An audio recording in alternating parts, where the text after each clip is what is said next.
अस्सलाम वालेकुम, good morning, good सुबह मॉर्निंग बखैर। Everybody, how are you guys doing? भाई क्या कल मैच था? वैसे पिछले 2-3 मैचेस दो जो हुए थे ना, वो बड़े कांटेदार मैचेस थे। कल तो स्मूथ सेलिंग, मतलब लग रहा था कि Islamabad United first to knows कांटेदार एग्जैक्टली। थे, उसके बाद भी स्मूथ सेलिंग थी, आपको पता ही है। कौन सा वाला? और क्वेटा ग्लैडिएटर्स और मुल्तान हाँ, वाला, वो भी स्मूथ और सेलिंग उसके था। बाद कल का भी Islamabad United versus Karachi king. मतलब आप 18वें ओवर में आराम से पैकअप करके जीत चुके थे। It was very obvious where you know the team was going. I was feeling bad for Karachi though, क्योंकि अब उनके दो हो गए जो कि उन्होंने कराची लगातार could मुसलसल not दो win, शिकस्तें हैं, yes. लेकिन कोई बात नहीं। होपफुली there are वो a lot come of back matches. करेंगे टूर्नामेंट में और आगे चलकर बेहतरीन परफॉर्मेंसेस देंगे, क्योंकि एक भी टीम बिल्कुल ही सिफर हो जाए ना तो मजा नहीं आता फिर मजा टूर्नामेंट नहीं में। आता। एंड ऑल्सो हमने ये भी देखा है कि वो जो हमें लग रहा होता है सिफर हो रहे हैं, वो किस तरह एकदम से यू नो उठकर सामने आते हैं। बिल्कुल सामने आते हैं। तो there is a lot of cricket left still, लेकिन फिर भी बड़ा मजा आता राजा है हाजम देखने में। खान ने आपको पता है और ज्यादा वेट पुट ऑन किया है, लेकिन उनका ये लेकिन मानना ज्यादा है स्ट्रॉन्गर स्ट्राइक हो गई है। जी, उनका यही मानना है उनका खुद का भी, कि जब वो ज़्यादा वज़न बढ़ाते हैं तो उनके ताकत जो है उसमें, जो स्ट्रेंथ है उसकी, उसमें इजाफा होता है। और वो कल हमने भरपूर मुजाहिरा भी देखा, और बहुत से कमेंटेटर ये सवाल करते भी नज़र आए एटलीस्ट एक दो कि ये क्यों नहीं है कौमी टीम का हिस्सा। बट येस, उनको जितनी भी तनकीद का आप निशाना बनाएं, कल उन्होंने एक मरतबा फिर बेहतरीन परफॉर्मेंस दी, और वो दुनिया भर में but एक जितनी बात लीग्स बताऊं? वगैरह खेल रहे हैं हुमा, उनको वहाँ से बेहतरीन तजर्बा भी हासिल हो It's रहा not है। a judgment on the weight issue and all, but I also feel that a sports person should look like one. और चलें वो छिक्के चौके जो सब कुछ मार रहे हैं वो तो एक चीज़ होती है, लेकिन जब आपको when you have to run between the wickets वो मुश्किल हो जाता है। और मोनरो का इसी तरह वो आउट रन भी आउट करा बैठे। होना भी कुछ लगता था इसी किस्म की कोई चीज़ हुई है, but that could also have been miscommunication. अच्छा, शर्जील ने वेट कर लूज किया हुआ नजर आया, मैंने इससे पहले वाले मैच में I can't believe we are discussing there. उनका वेट नहीं देखा था, लेकिन शर्जील ने वेट लूज किया हुआ है, और गोल्डन डक पे आउट होने के बाद कल कुछ रन बनाने में वो कामयाब हुए। बाय द वे, मुझे ये बताइए कि what is wrong with Mohammad Amir? क्या ये Why लड़का is he always in such a bad mood, considering कि काफ़ी अब तो अरसा हो गया है, लेकिन उनको लिटरली एक और चांस मिला था at cricket and he is good, there is no doubt about it. लेकिन एटीट्यूड इतना बुरा कि जहाँ मुड़ के जाओ सुनाते हुए जाओ, कुछ गालियाँ देते हुए जाओ। You know, I could read his lips कि वो क्या कह रहे होंगे। एक एग्रेशन भी मुंह पे, I mean like what is lacking? पता है आपको क्या चीज़ है That जो is नहीं मिली? unnecessary people don't even aggression. Get second chances, आपको तो वो भी मिला। मेरी You बात should have- सुनो, इतनी अटेंशन सीकिंग बिहेवियर क्यों चल रहा है भाई बॉय तुम्हारा? बहुत लड़के, मुझे इस बात जरा पे- रिलैक्स हो जाओ, और maybe you can seek some help, you know. और इसमें कोई मुजायका नहीं अब्दुल्ला, है। सीख हेल्प वो करते हैं जिनको लगे कि उनको If help you की ज़रूरत think है। that you have some issues, and I guess your friends and family and the professionals that you work with can clearly tell that there are some issues, वो हसन नवाज को जो उन्होंने out किया उसके बाद वो जेस्चर क्या था? वो जेस्चरिंग, क्या ये था? गुस्सा और सुनाते हुए जाना। और यूं इशारे करना, उंगलियां, what is going on boy? कल वैसे आई वाज Relax. श्योर कि कोई ना कोई यू नो कुछ कंप्लेन होगी या समथिंग विल हैपन, क्योंकि कल इतना ज्यादा ही वाज डूइंग कि But you know, वो घर पे मुझे देखते थोड़ी हुए सी नजर आ हमदर्दी रहा भी था। हो रही है कि मे बी इन पे कोई तवज्जो नहीं दे रहा, एज इन इनको मदद की शायद अब ज़रूरत है, तो इनको मदद दी जाए और इनका इलाज कराया जाए। That's what you think? मतलब क्रिकेट जो है it is a gentleman's game, तो जेंटलमैनली बिहेवियर आमिर का बिल्कुल भी नहीं है। और आप कह रहे हो कि मतलब दुख हो रहा है आपको कि उनकी मदद, he doesn't know that he requires any help, please. अच्छा जी, अभी हम इतनी ही बात करेंगे, आगे चलकर मजीद बात करेंगे और भी ज़्यादा बातें करेंगे। हाँ जी, क्रिकेट से जुड़ी, और मोहम्मद आमिर और दीगर मामलात पर हमारे साथ मौजूद होंगे अच्छा, सिकंदर लेट बा। Us now talk about yet more audio leaks. आपको पता है ना कि हमारा तो एक वो गेम ही बन गई है कि हर एक दो हफ्ते बाद कोई ना कोई ऑडियो लीक सामने आती है। तो एक बार फिर मुबैना ऑडियो लीक जो है वो एक हंगामा मचा दिया है उसने, और सियासी मुखालफिन ऑडियो लीक्स पर पॉइंट स्कोरिंग कर रहे हैं, बिकॉज ऑडियो लीक्स का मकसद ही एक्चुअली ये होता है कि बस एक मवाद जो है ना वो जमा करके रखो। और उधर इमरान to be खान कह used रहे हैं कि later. रिकॉर्डिंग कराने पे जनरल बाजवा के खिलाफ कार्रवाई की जाए, मतलब उनकी जो रिकॉर्डिंग्स वगैरह लीक हुई हैं इससे पहले। खैर, इस मरतबा ये जो ऑडियो लीक है ना, इसमें मामला जरा ज्यादा संजीदा नजर आ रहा है उमा। हाँ बिल्कुल, आपको और क्या बता भी संजीदगी देते है इसकी, हैं। और नौयत क्या? निज़ाम इंसाफ की एक्चुअली सवालात जो है ना उस पे उठ रहे हैं। और वज़ीर दाखिला राना सनाउल्लाह ने कल साबिक वज़ीर आला पंजाब चौधरी परवेज़ इलाही और उनके वकला की मुबैना ऑडियो लीक जारी की हैं? किसने वैसे जारी की हैं? 10 जारी हुई हैं हुई है और जारी। ऑडियो में परवेज इलाही अपने साबिक प्रिंसिपल सेक्रेटरी मोहम्मद खान भट्टी के केस पर वकला से बात कर रहे हैं। चौधरी परवेज इलाही ने ट्वीट किया कि ऑडियोज में कोई गलत बात तो नहीं की, गुफ्तगू को गलत रंग अलबत्ता दिया जा रहा है। नून लीग अदलिया मुखालिफ मुहिम चला रही है क्योंकि अदलिया इस वक्त उम्मीदों का मरकज है। सुप्रीम कोर्ट बार एसोसिएशन के सदर आबिद जुबैरी ने मुबैना ऑडियोज को आज़ाद अदलिया और अपनी साख पर हमला करार दिया है। बिल्कुल मैं इसकी मजम्मत करता हूँ, बिल्कुल ये डॉक्टर्ड है, इस तरह की कोई बात नहीं हुई है। मेरी उनसे जो बात हुई थी वो हुई थी हाई कोर्ट में जो केस फाइल होना है उसके सिलसिले में बात हुई थी रिगार्डिंग इनको केस करो, वो हमने फाइल कर दिया था हाई कोर्ट के अंदर। दूसरी बात, डोगर साहब का केस तक जो है वो तो ऑलरेडी सब जुडिस है नवंबर से, तो उसमें ये कहना कि जी एक जज से आप सिफारिश कर दें, ये कैसे हो सकता मुमकिन है कि वो उससे कोई फायदा होगा सर? देखिए इसमें ऑर्डर ही यही हुआ है कि सो मोटो हुआ, बिल्कुल नहीं चीफ जस्टिस साहब के अटैक है, अदलिया पे भी अटैक है ये। अच्छा, द प्रॉब्लम हेयर इज कि अब हमने खुद भी देख लिया है कि इतनी आसानी से ऑडियोज़ और वीडियोस बनाई जा सकती हैं किसी की भी आवाज़ और किसी की भी तस्वीर डाल के कि अब कोई भी चीज़ जिसके ऊपर बातें स्टार्ट हो जाएं उसका पहले फोरेंसिक कराना चाहिए, because it has become so common now to do this. या किसी की भी कोई इंटेंशन हो सकती है, इसलिए जब तक फोरेंसिक ना हो उस पर इतनी आई गेस बातें नहीं होनी चाहिए। जैसे कि पीटीआई रहनुमा फवाद चौधरी ने भी ये दावा किया है कि ऑडियोज़ जो थी उनका तो खैर ये कहना है कि राना सनाउल्लाह एंड कंपनी ने खुद रिकॉर्ड की हैं और सुप्रीम कोर्ट को नोटिस लेना चाहिए। नोटिस क्या, कोई भी ऑडियो हो जो इतना तहलका मचा रही हो पहले तो फोरेंसिक करें। अच्छा जी, फवाद चौधरी साहब की गुफ्तगू तो आपने सुन ली। वैसे इससे पहले जितनी भी मुबैना ऑडियोज़ या ऑडियोज़ कह लें, हर ऑडियो पे फोरेंसिक का ऐलान होता है। ये फोरेंसिक का ऐलान के बाद फोरेंसिक हो क्यों नहीं पाता? क्यों नहीं है? और अगर बहुत होता है तो बड़ी उसकी रिपोर्ट क्यों मंजर आम पर नहीं आती है? हमें भी बताएं।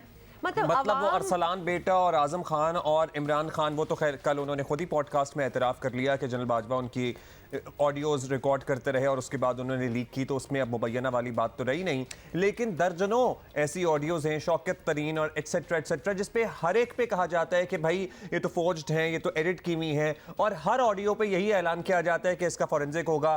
किसी की फोरेंसिक नहीं पता लगती क्या बना क्या नहीं बना। मतलब आपको फर्क नहीं पड़ता कि आप ही के बारे में बात हो रही हो तो you want obviously why would you want to be misunderstood. लेकिन बहुत सी चीज़ों में जैसे कि अभी भी परवेज इलाही मतलब उनका बहुत सा कहना कि ये आउट ऑफ कॉन्टेक्स्ट बातें हैं, which means he is also admitting के हैं तो सही।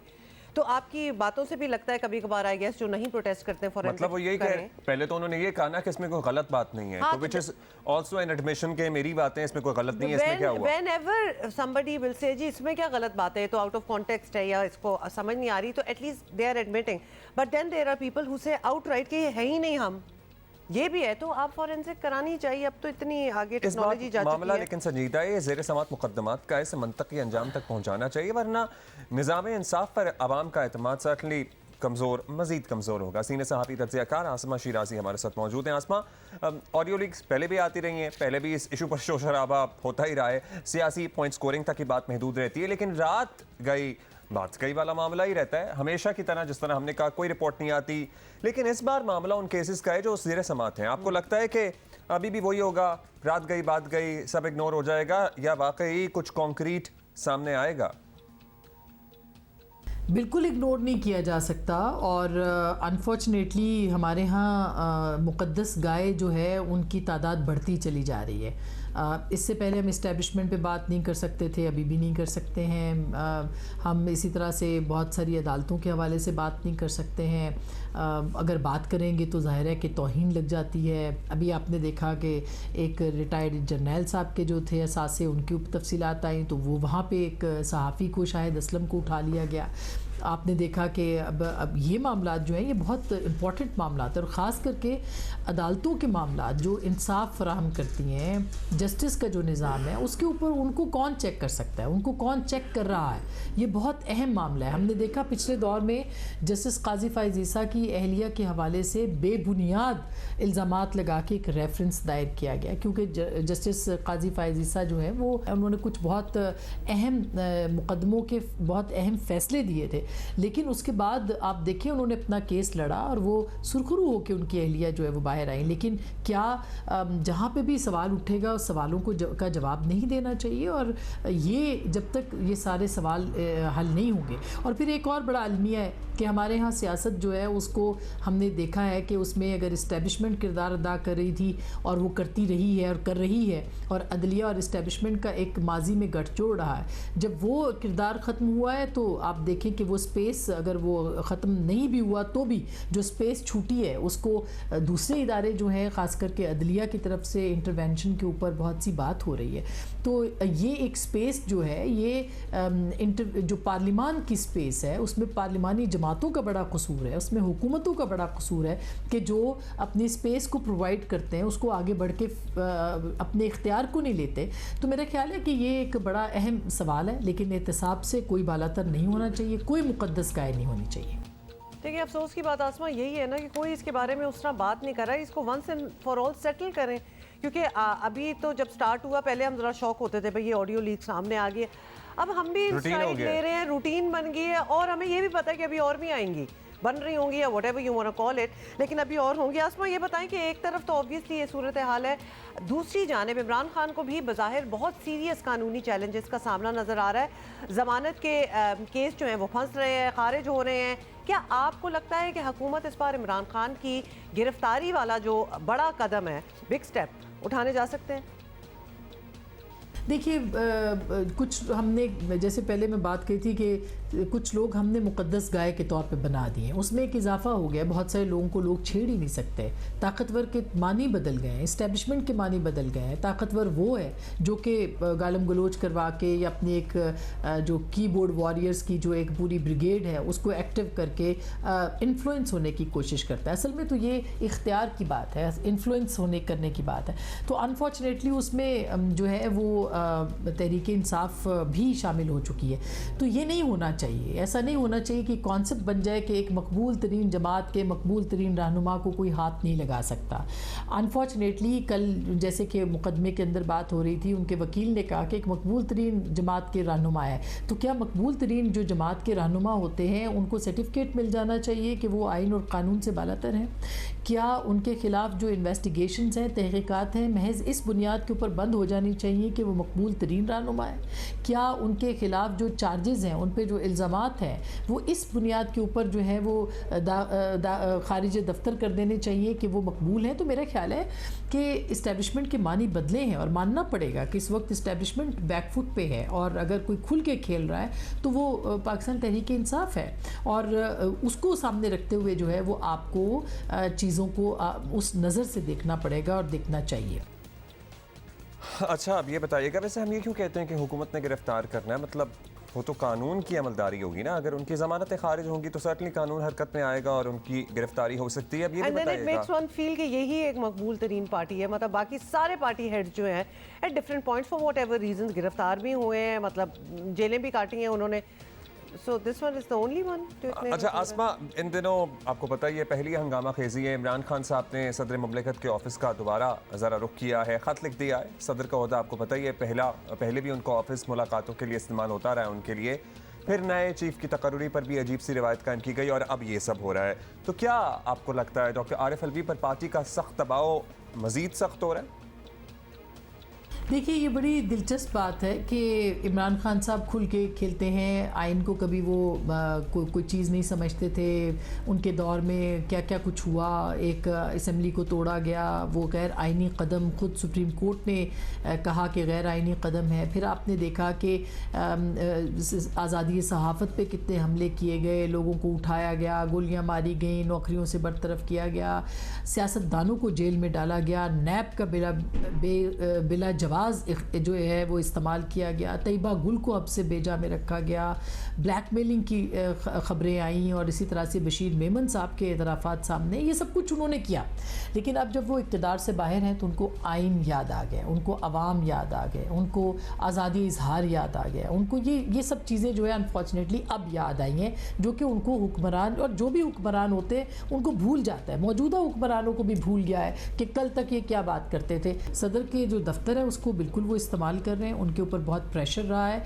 कल तक यही इमरान खान साहब कह रहे थे कि आप मीडिएशन करवाएं, आप आर्मी चीफ से मुलाकात करवाएं, सदर साहब को कहा था, और आज यही कह रहे हैं कि पिछले आर्मी चीफ ने अपने हलफ की खिलाफ वर्जी की है, यानी जनरल बाजवा ने। तो इसके ऊपर हम क्या कह सकते हैं? इतनी बड़ी कॉन्ट्रडिक्शन, इतना, और वो क्या बकौल सुहेल बड़ाई साहब के, क्या ये खुला तजाद नहीं है कि कल तक आप खुद, आपका जो निज़ाम था, आपकी हुकूमत थी, वो बनाई गई थी, और आज आप कह रहे हैं कि हमको जो है वो हम के लफ्ज़ को डिफ़ाइन किया जाए और पूछा जाए कि उनको, उनके बारे में जो जनरल बाजवा ने कहा कि उनको ख़तरा था, तो वो हमें ख़तरा था, तो हम कौन हैं, उसको डिफ़ाइन किया जाए। और फिर टेपों के ऊपर बात, जिसको आप जायज़ समझते थे कि टेपें जो है वो जायज़, वो इदारे जो है वो सलामती के मुताबिक, सलामती के उसूल के मुताबिक जो है वो टैप कर सकते हैं आपकी गुफ्तगू को, आप उसको जायज़ समझते थे। आज आप कह रहे हैं कि जनरल बाजवा जो है उन्होंने क्यों वो टेपें जो है वो रिकॉर्डिंग्स की हैं। तो मेरा ख्याल है कि ठीक है, वो भी गलत है, बिल्कुल किसी सूरत भी रिकॉर्डिंग्स नहीं होनी चाहिए, लेकिन कल वो दुरुस्त था, वो दुरुस्त बात थी। तो आज ये बात जो है वो क्यों जो है वो गलत हो गई है, ये मेरा ख्याल है कि सबसे बड़ी कॉन्ट्रडिक्शन है। बहुत शुक्रिया आपका आसमा, और आपने दोबारा से वो बात याद दिला दी जब सहाफ़ी मंसूर अली ख़ान, इमरान खान साहब जो वज़ीर आज़म थे, उनसे पूछते हैं कि आपके मुताबिक ठीक है अगर ISI वज़ीर आज़म की ऑडियो रिकॉर्ड करती है, तो वो ऐसे कॉन्फिडेंस के साथ उसको डिफेंड कर रहे हैं कि हाँ ठीक है, कौमी सलामती के मामलात हैं, और ये क्यों मेरे साथ हैं, क्योंकि इन्हें पता है ये तो मेरी कॉलें रिकॉर्ड करते हैं और मैं करप्ट नहीं हूँ। कितनी अजीब बात है कि आपके सामने एक चीज़ हो रही है जो कि बाय ऑल पैरामीटर्स अगर देखा जाए गलत चीज़ है, और उसको आप पता नहीं क्यों उस वक्त डिफेंड कर रहे थे। वही चीज़, that's the thing, anything that you defend इस किस्म की जो कि ऑब्वियसली ख़राब हो, वो it will come back to bite you.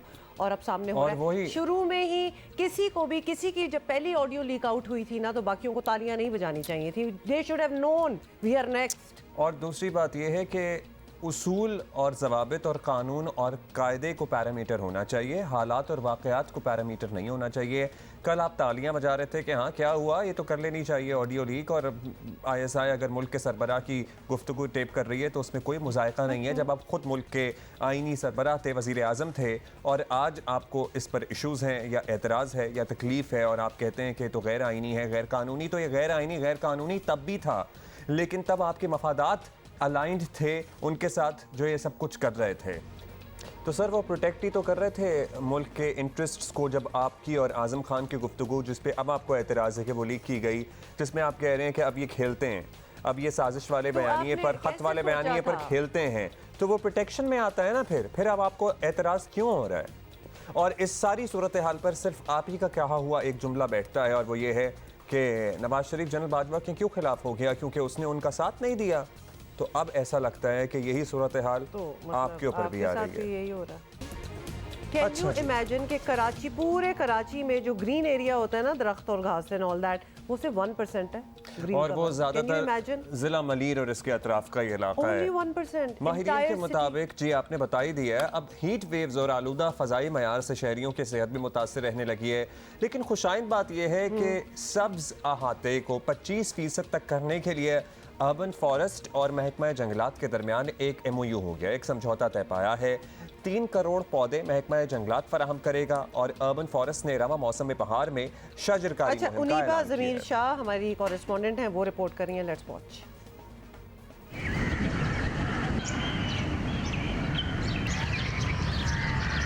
हमारा बचपन तितलियों के पीछे भागते, आसमान में रंग भरते परिंदों को देखते और गुलहरियों को पकड़ने की चाह में गुजरा है।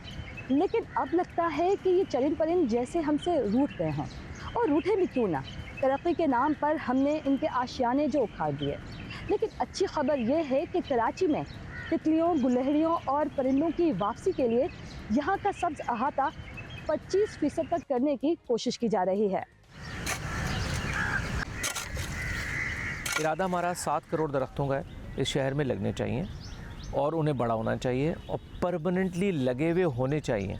ये नहीं हो सकता कि दरख्त आज लगाएं, कल काट दें, हफ्ते के बाद काट दें, साल के बाद काट दें। यानी इस मुकामी दरख्तों ही की खाली जगह होनी चाहिए। उसकी वजह यह है कि जी आपका जो इकोसिस्टम है वो उन्हीं पे चलता है। तो अगर आप उन दरख्तों को रिमूव करके बाहर की स्पीशीज़ ला के लगा देते हैं तो आपका इकोसिस्टम मर जाता है, उसके साथ साथ रहने वाली जितनी चीज़ें वो ख़त्म हो जाती हैं। तो चिड़िया, चरन, परन, जितने भी छोटे मोटे सारे इंसेक्ट्स वो सब गायब हो जाएंगे क्योंकि उनका खाना, उनका घर ख़त्म हो गया। फॉरेस्ट डिपार्टमेंट ने हमारे साथ पार्टनरशिप की है कि जी वो इस प्रोग्राम के लिए अबाउट 30 मिलियन पौधे जो हैं वो डेवलप करेंगे अपनी नर्सरीज़ में, अपनी जो उनके पास फैसिलिटीज़ हैं। यहाँ हमने इस 3 एकड़ के पार्क में 37,000 पौधे लगाए हुए हैं इस वक्त। वो सारे के सारे नाले के पानी को साफ़ करके हमने लगाए और सेल्फ सस्टेनिंग है, अब ये लगे हुए हैं और ये चलते रहेंगे। तो कोशिश ये है कि जी पार्क सबसे पहले, उसके बाद स्कूल्स हैं, उसके बाद कॉलेजेस हैं, यूनिवर्सिटीज़ हैं। ये ईजी टारगेट्स हैं, पता है आपको कि स्पेसेस अवेलेबल हैं और उनकी केयर करने वाले भी मौजूद हैं उसके पीछे। माहौलियाती तब्दीली के इस दौर में ये आलूदा फ़िज़ाएँ हमारी सेहत के लिए सबसे बड़ा ख़तरा करार दी जा रही हैं। ऐसे में माहिरीन का मानना है कि अगर कराची के सब्ज़ अहाते में कामयाबी से इजाफा हो जाता है तो आइंदा 5 से 10 साल के दौरान यहाँ की आबो हवा में बेहतरी आने लगेगी और उम्मीद है कि हमारी आइंदा आने वाली नस्लें ऑक्सीजन से भरपूर ताज़ा फ़िज़ाओं में खूब जिएंगी। कैमरामैन ज़िशान इकबाल के साथ उन्नीबाज ज़मीर शाह, जियो न्यूज़, कराची। वैसे I been to an urban forest in Karachi और उसके बीच में जाके खड़े होना तो ठंडी हवाएं आ रही होती हैं, even if it is hot outside. Temperature 3 से 4 से 5 डिग्री भी एट टाइम्स नीचे गिर जाता है वहाँ पे, और कितना फ़र्क होता है। अगर आप अपने इर्द गिर्द घर में पौधे लगा लें तो आपका वैसे ही टेम्परेचर डिफरेंस आपको महसूस होना शुरू हो और जाएगा मूड भी अच्छा हो जाता है साथ साथ। अच्छा जी, कल इस्लामाबाद में क्या हुआ है? सोशल मीडिया पे कुछ वीडियोस वायरल हुई थी और ये हुआ है कि जी इस्लामाबाद की एक हाउसिंग सोसाइटी में कई घंटे तक हलचल मचाने वाला एक तेंदुआ जो है वो घुस गया और लग रहा था जैसे किसी का पालतू भी हो सकता है, किसी का अपना पेट भी। ये नहीं मुझे पता ना, अभी हम पता कर लेंगे, यही तो पता करना है। तो बेचारा इधर से पेटी था किसी। हाँ, यही निकला अब तक को। सोसाइटी के एक रिहायशी का पालतू था। मुलाजिम से पिंजरा खुला रह जाने के बायस तेंदुआ भाग गया। हु कीप्स अ तेंदुआ वैसे एज अ पेट।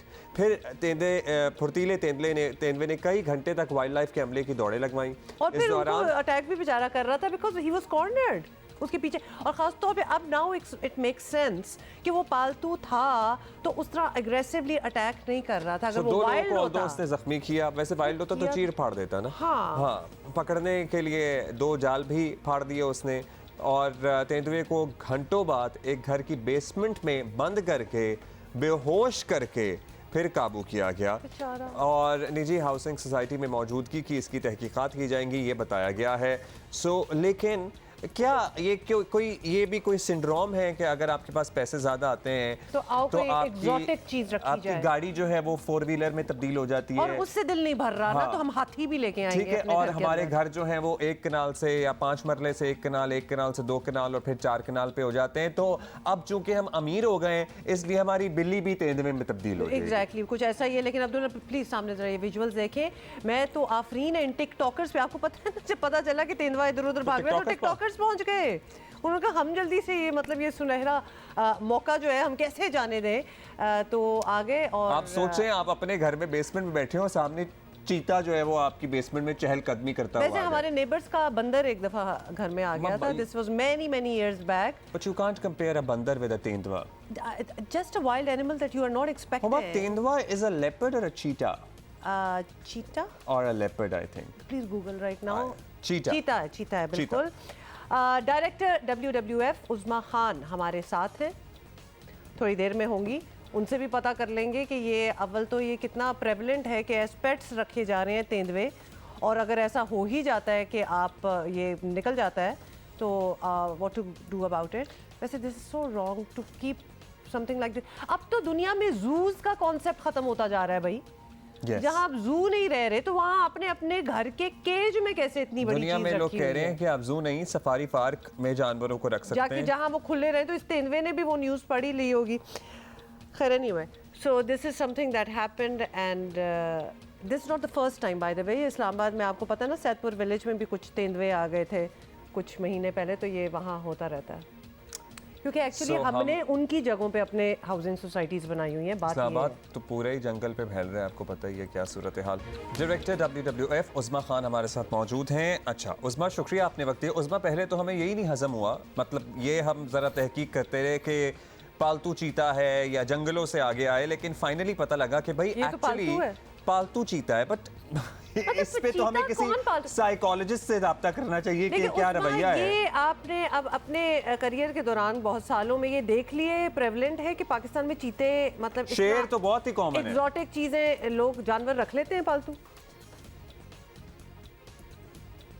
लेपर्ड जिसको गुलदार कहते हैं, मैं तो चीता बिल्कुल नहीं इसको कहना चाहती। चीता इज अ डिफरेंट स्पीशीज। गुलदार जो है वो एंडेंजर्ड है, उसका स्टेटस पाकिस्तान में, और ये एक प्रोटेक्टेड स्पीशीज है। सो अगर किसी ने उसको रखा हुआ है तो वो बिल्कुल गैर कानूनी तौर पे रखा हुआ है, और मेरा ख्याल है इसकी पहली तो इन्वेस्टिगेशन ये होनी चाहिए कि ये किसने रखा है और उसको लीगली टेकअप करना चाहिए, क्योंकि ये बिल्कुल गैर कानूनी है। It's a protected species. लेकिन जनरली पाकिस्तान में जो बिग कैट्स हैं जैसे टाइगर्स, जो पाकिस्तान के नहीं है, टाइगर्स या लायंस, उनको रखने की इजाजत है, जिसके खिलाफ WWF ने बहुत दफा ये कहा है कि ये इस तरह के जानवरों को बिल्कुल इजाजत नहीं होनी चाहिए रखने की प्राइवेट ओनरशिप में। तो this needs to be investigated because it's a protected species. हम देख भी रहे हैं क्लोजअप में, एक्चुअली ये लेपर्ड ही है। बिल्कुल, लेकिन आप बताएं उस्मा कि ये जब इस तरह अब रखा होगा, किसी ने छुपा के रखा होगा, अब तो वो भाग गया तो सामने आ गया, लेकिन फिर जो हुआ वो बेचारा डर भी रहा था, नजर भी आ रहा था कि वो कॉर्नर्ड है, उसको खुद समझ नहीं आती। वो लिटरली किसी को अटैक चाहता तो वो 3-4 को अटैक करके भाग भी सकता था, बट उसकी आई गेस वो इन कैप्टिविटी ट्रेनिंग थी तो किया भी नहीं। बट अब क्या होगा इस तरह जब पकड़ लिया जाता है तो अब ओनर को भी कुछ फाइन होना चाहिए इसको।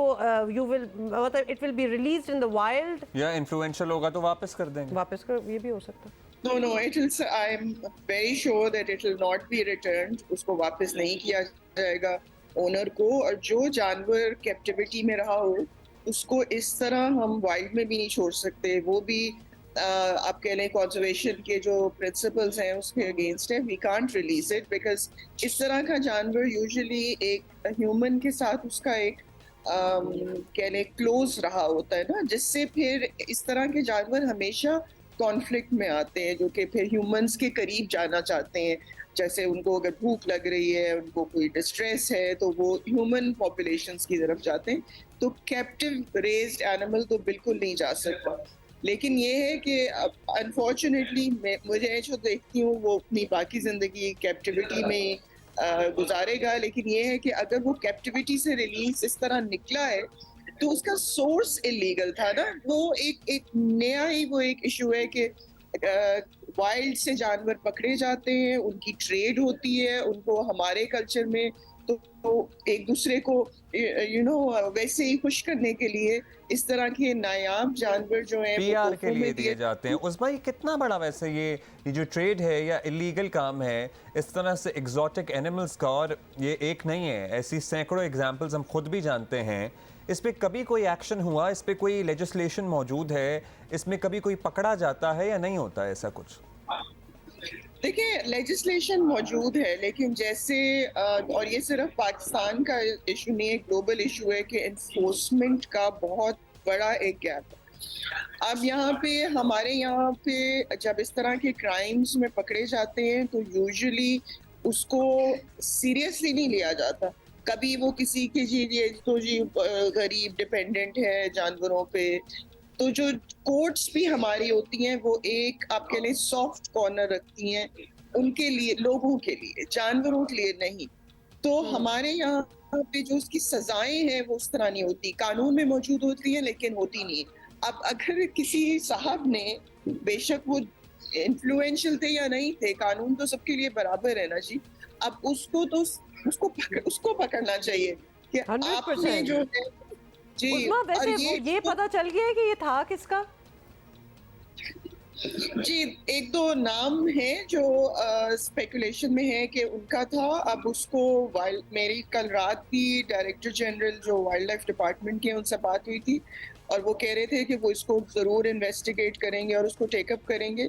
क्योंकि आपने बड़ा अच्छा इंपॉर्टेंट पॉइंट उठाया है कि इसको ऐसे नहीं, आप मतलब अमूमन आपको पता है ना, ऐसे ही छोड़ दें, ऐसे जंगल में नहीं छोड़ सकते आप इसको। जी नहीं छोड़ सकते। और मेरा ख्याल से आप लोग फॉलो अप करें। यूजुअली जब मीडिया थोड़ा सा फॉलो अप करता है तो हमने देखा है कि पॉजिटिव उसकी आउटकम निकलती है। तो प्लीज आई वुड रिक्वेस्ट कि आप लोग भी फॉलो अप करें और हम भी करें। एब्सोल्युटली क्योंकि It surely keep an eye on it. Thank you so much. इसमें तो हमारा इंटरेस्ट भी है और वैसे भी बाकी भी देख रहे हैं, क्योंकि इतनी आम नहीं है ना इस किस्म की साइटिंग करना, और कितनी वीडियोस वगैरह वायरल हुई हैं।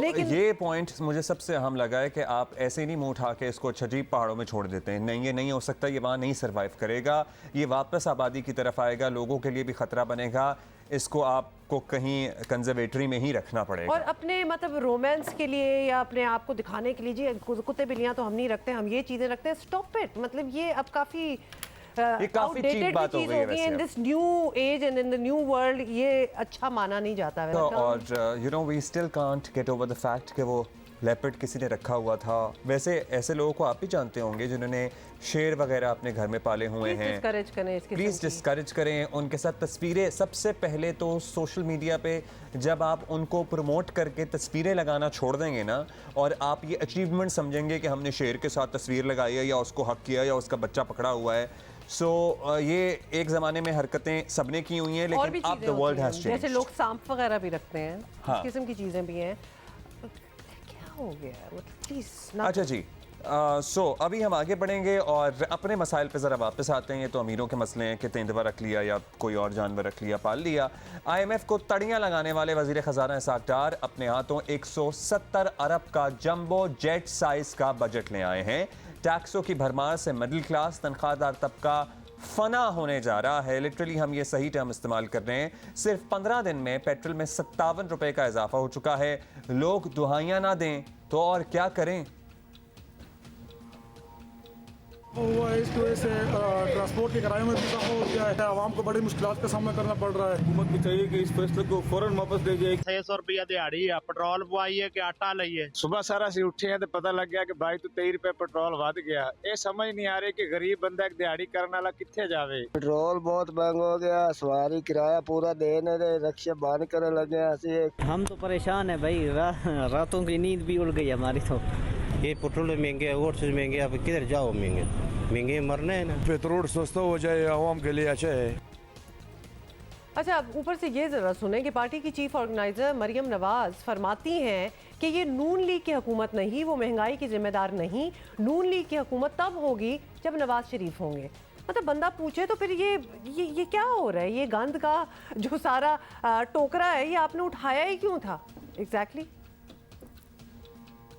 एक महीने या 2 महीने का काम नहीं, जितनी गड़बड़ इमरान खान करके चला गया, इसको 2-3 साल में रास्ते पे लाना मुमकिन होगा। मुस्लिम लीग नून को और ऑपोजिशन की जमातों को, अवाम को गवाह बना के ये कहना चाहती हूँ कि इमरान खान की बदबूदार और बुरी कारकर्दगी का टोकरा अपने सर पे उठाने की जरूरत नहीं है। इमरान खान की बुरी कारकर्दगी जो एक कलंक का टीका है, वो अपने मुंह पर लगाने की जरूरत नहीं है।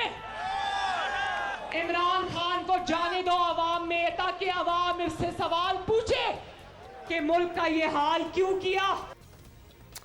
हुकूमत संभालने के बाद लीगी पावर एंजॉय कर रहे हैं, कानूनी मुश्किलात से भी निजात ली है। ऐसा नहीं हो सकता कि हुकूमती दस्तरखान पर से मीठी चीज़ें तो उठा ली जाएं, लेकिन कड़वी चीज़ें थूक दी जाएं। कुछ भी हो, अच्छे बुरे की जिम्मेदारी मुस्लिम लीग नून और इनके इत्तेहादियों को ही कबूल करनी पड़ेगी। और सबसे पहले मुस्लिम लीग नून, चूँकि उनके वज़ीर आज़म हैं, वो मेजॉरिटी पार्टी हैं, उनके रहनुमा तलाल चौधरी साहब हमारे साथ मौजूद हैं। उनसे ज़रा बात करते हैं। चौधरी साहब, हुकूमत ये लाख सफाइयाँ दे ले कि जो टैक्सों का पहाड़ गिरा है, महंगाई का तूफ़ान आया है, इमरान खान साहब की वजह से आया है, लेकिन आप ये भी माने कि हुकूमती जमातों को खुद भी इसका ठीक ठाक सियासी नुकसान होगा, और ख़ास तौर पर मुस्लिम लीग नून को इस पर मरियम नवाज साहिबा हुकूमत से लाताल्लुकी का इजहार कर दें तो क्या इसे काफ़ी समझ लेंगे आवाम?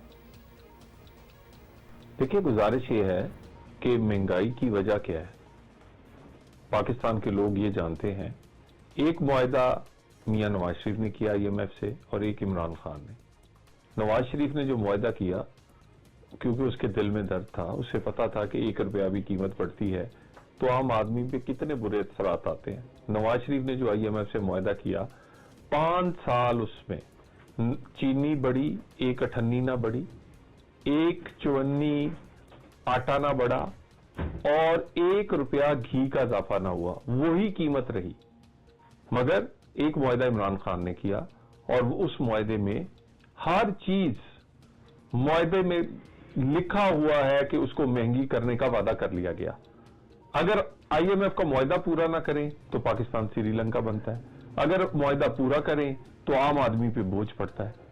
और पूरी कोशिश और काविश के से पिछले 4 महीने से ये जो मुज़ाकरात और IMF से बातचीत से 870 अरब की डिमांड थी IMF की कि टैक्सेस लगाए जाएं, 170 अरब पर लेकर आए हम। और पिछले 4 महीने लोग कहते रहे शायद डार साहब ने वक्त जाया किया, नहीं, कोशिश की, काविश की कि आम आदमी पे बोझ ना पड़े। इसके बावजूद कि मुआहदे ने, इमरान खान के किए हुए मुआहदे ने हमारे हाथ और पांव बांधे हुए, पूरी कोशिश कर रहे हैं। हमारी रवायत बोझ डालने की नहीं है, मियां नवाज शरीफ और नून लीग की तारीख रिलीफ देने की है, आम आदमी को तकलीफ देने की नहीं। जलाल चौधरी साहब, आप लोग कब तक इमरान खान करते रहेंगे और हर चीज़ उधर ही डाल रहे हैं? क्योंकि माशी माहिरीन जो हैं, एक्सपर्ट जो हैं, वो ये समझते हैं कि जो सख्त इक़दामात लेने पड़ रहे हैं अब, उनकी बड़ी वजह अक्टूबर से जनवरी तक वज़ीर ख़जाना का रवैया भी है। अब डार साहब जो हैं वो शरीफ ख़ानदान के ऑब्वियसली हमें पता है कि रिश्तेदार होंगे, हैं भी, लेकिन पार्टी के लिए तो वो काफ़ी नुकसान कर रहे हैं। और ये अजीब सी बात है कि आप लोगों को नज़र नहीं आ रहा, तो क्या उनसे इस्तीफ़ा या जवाब तलबी होनी नहीं चाहिए? आप नहीं समझते कि he is answerable for a lot of delays and decisions he is taken? देखिए, डार साहब ने 4 महीने पूरी कोशिश की कि आम आदमी पे बोझ ना पड़े और उसके लिए उनकी जात को भी तनकीद का निशाना बनाते रहे। उन्होंने वो भी बर्दाश्त किया। 870 अरब IMF ने कहा था कि उसके टैक्सेस लगाएं, IMF को 170 अरब पे लेके आए। ये डार साहब की 4 महीने की कोशिशों से। उसके अलावा उन्होंने कोशिश की कि IMF की बजाय कोई और हल निकल आए, सिर्फ इसलिए कि आम आदमी पे बोझ ना पड़े, और इसका कोई नुक्ता नहीं था। और अगर आम आदमी को पे बोझ से बचाने के लिए कोई कोशिश करे, ये बुरी बात है। ये तो मैंने पहली दफा सुना है। डार साहब एक दफा नहीं, कई दफा वजीर खजाना बने। उनकी कारकर्दगी का सारे लोग जानते हैं। कई इम्तिहान आए और जिस तरह की उनकी कारकर्दगी माजी में भी रही, इन मुश्किल हालात में भी डार साहब जैसा आदमी ही पाकिस्तान से डिफॉल्ट से बचा सकता है। तनकीद करने वाले बेशुमार करेंगे। तनकीद करने वालों को कहें कि कोई हल भी बता दें। हल तो वो उससे बेहतर जो बताएंगे, वो डार साहब उससे बेहतर हल कर रहे हैं। चलें, ये तो आवाम फैसला कर लेंगे वो तनकीद कर रहे हैं या इस तनकीद को अगले स्टेप तक लेके जाते हैं। ये भी बताइए, वैसे आप कह रहे हैं कि उन्होंने कोशिश की, लेकिन काफ़ी मौशी माहिरीन ये बता चुके थे कि ये बेसूद रहेगी कोशिश, ऐसी कोई कामयाब होगी नहीं। मुस्लिम लीग नून आवाम को जवाबदेह है और ये बड़ा सीरियस प्रेशर भी है। चौधरी साहब, इसे डील करना ज़्यादा अहम है या इमरान खान को पकड़ने की तैयारी कर लो, तरीन को पकड़ लो, ये मामला ज़्यादा अहम हैं? हुकूमत की तरजीहात इस वक्त में क्या होनी चाहिए, आपका क्या ख्याल है? देखिए, हमारी तरजीह तो बिल्कुल क्लियर है। हम तो पाकिस्तान को जो श्रीलंका बनाने के रास्ते पे इमरान खान डाल गया था, उसको श्रीलंका उसको डिफॉल्ट करने से बचा रहे हैं और पाकिस्तान को इस मुश्किल से निकाल रहे हैं। ये जो गड़ा है जिसमें पाकिस्तान को गिराने के लिए वो पूरा धक्का लगाया इमरान खान ने, उससे बचा रहे हैं। दूसरी बात है, कानून को अपना रास्ता लेना है। क्या आपकी औलाद का हिसाब नहीं होना चाहिए? आपकी अगर बेटे और बेटियां आप जाहिर ना करें और उनके नाम करोड़ों अरबों की जायदाद हो, तो कौन उसका जवाबदेह है? और उसके बाद क्या फॉरेन फंडिंग के करोड़ों डॉलर्स जेबों में से निकले, अकाउंटों में से निकले, कोई हिसाब ना हो? लोगों को सजा हुई है कि उन्होंने मस्जिद का अकाउंट जो है वो जाहिर नहीं किया, या पूरा तोशा खाना खा गए, खुद भी खाते रहे, घरवाली भी खाती रही है, और वो भी ना पूछा जाए। तो ये तो पूछा जाना चाहिए। 3 इलेक्शन खान साहब ने इसी तरह गुजारे हैं, इसी तरह हीले बहानों में, स्टेप के पीछे छुप के, और स्टे पे स्टे, 8-8 साल के स्टे, 15-15 साल से केस चल रहे हैं। ये कोई नए केस नहीं है। इनका फैसले आए बगैर पाकिस्तान में फेयर एंड फ्री इलेक्शन नहीं हो सकता। ये नहीं हो सकता कि इमरान खान के लिए 62-63 और कोई हो क्योंकि वो हैंडसम है, और बाकी आम लोगों के लिए 62-63 कोई और हो। 62-63 को एक जैसा नाफज करना पड़ेगा फेयर एंड फ्री इलेक्शन के लिए। ये केसेस तो सारी चले बातें अदालत में करना हैं और तलाल साहब। अदालतें ही फैसला करेंगी इसका। शुक्रिया तलाल साहब। तो ये अजीब बात है ना कि सवाल जब हम कुछ और कर रहे होते हैं इकोनॉमी और सब कुछ, तो फिर जवाब आता है कि खान साहब की ज़ात से that be it that as it may, आपको अनस्टेबल होना पड़ेगा क्योंकि आप you guys came with a lot of ideas, आपके पास ज़ीरो आइडियाज़ थे। या तो कोई किसी को हटा रहा हो ना कि जी मुझे बेहतर आता है और मैं करके दिखाऊंगा, आपने भी करके नहीं दिखाया, तो अब आप क्या कह और रहे हैं? कहा तो यही था ना कि अवाम को मुश्किल में से निकालेंगे। अवाम तो अब पहले से कहीं और फिर गुना अपनी ज़्यादा सफाई मुश्किल में कि खान साहब ने ये किया और ये उनके खानदान ने किया और तोशा खाना, भाई वो हो रहा होगा, बट दैट डजंट एक्सप्लेन जो आप लोग कर रहे हैं। पीएसएल के कल के होने वाले मैच और आज के होने वाले मैच में क्या हो सकता है, इस दोनों पे बात करेंगे। टेस्ट क्रिकेटर यासिर शाह हमारे साथ मौजूद हैं। यासिर भाई, यूनाइटेड और किंग्स तगड़ी टीमें थी, मुकाबला भी अच्छा हुआ। आपके ख्याल में मैच का टर्निंग पॉइंट क्या रहा कल? नो डाउट दोनों बहुत अच्छी टीम है और इस्लामाबाद यूनाइटेड ये मैच जीती है। तो टर्निंग पॉइंट यही था कि जो 10 ओवर के बाद जो कराची किंग्स खेली है, 10 ओवर के बाद उनकी विकेट जल्दी गिरी है और 6 ओवर में वो तकरीबन 39 रन कर गए। तो यही पे थोड़ा सा उनका जो टोटल स्कोर तक कम हुआ है, क्योंकि कराची में के पिच पे अक्सर ज़्यादा स्कोर होता है, यहाँ पे हाई स्कोरिंग मैचेस होते हैं। तो दूसरी बात ये है कि कराची किंग ने फील्डिंग में भी थोड़ा सा वो किया, क्योंकि फील्डिंग भी ख़राब, फील्डिंग भी कैचेस ड्रॉप हुए हैं, तो ये टर्निंग पॉइंट था उनका। अच्छा ये भी बताइएगा कि मजमूई तौर पर इस दफ़ा काफ़ी हाई स्कोरिंग मैचेस, अभी तो खैर कम ही हुए हैं, बट जितने भी हुए हैं बारिंग द कोयटा वाला, आम तौर पर इस लीग में ऐसा हमने देखा नहीं है। तो इस दफ़ा क्या पिचेस बड़ी बैटिंग फ्रेंडली बनी है या फिर बैटर्स बड़े तगड़े हैं हमारे, क्या आप किसको एट्रीब्यूट करेंगे? इस दफ़ा PSL में काफ़ी अच्छे स्कोर्स हो रहे हैं और हाई स्कोरिंग मैचेस हो रहे हैं। कुछ 1-2 मैच ऐसे हैं जिसमें रन थोड़े से कम हुए हैं, लेकिन ज़्यादातर यहाँ पे जितने भी मैच हुए हैं उसमें तकरीबन 80% ज़्यादा हाई स्कोरिंग मैच हुए हैं। तो विकेटें अच्छी मिल रही हैं और दूसरे ये थोड़ा सा बाउंड्रीज भी थोड़ी सी मेरे ख्याल में छोटी रखी हो, लेकिन हाइप अच्छा जा रहा है। जो इस दफ़ा PSL है बहुत ज़बरदस्त जा रहा है। अच्छा आज के मैच में बता दें यासिर भाई, सुल्तान ज़ल्मी का मुकाबला है, दोनों टीमें स्ट्रॉन्ग हैं, आपकी फेवरेट कौन है? दोनों अच्छी टीमें हैं, मुल्तान सुल्तान और पेशावर ज़ल्मी, लेकिन मुल्तान सुल्तान का होम ग्राउंड है तो इसलिए फेवरेट है वहाँ का। और देखते हैं कि क्या होता है, लेकिन इस वक्त जो बाबर आजम की जो टीम है पेशावर ज़ल्मी, वो भी अच्छा परफॉर्म करे, पहला मैच जीते हुए हैं, तो अच्छा मैच देखने को मिलेगा। लेकिन मेरा जो फेवरेट टीम है और यहाँ पे फेवरेट टीम जो नज़र आ रही है वो मुल्तान सुल्तान ही है।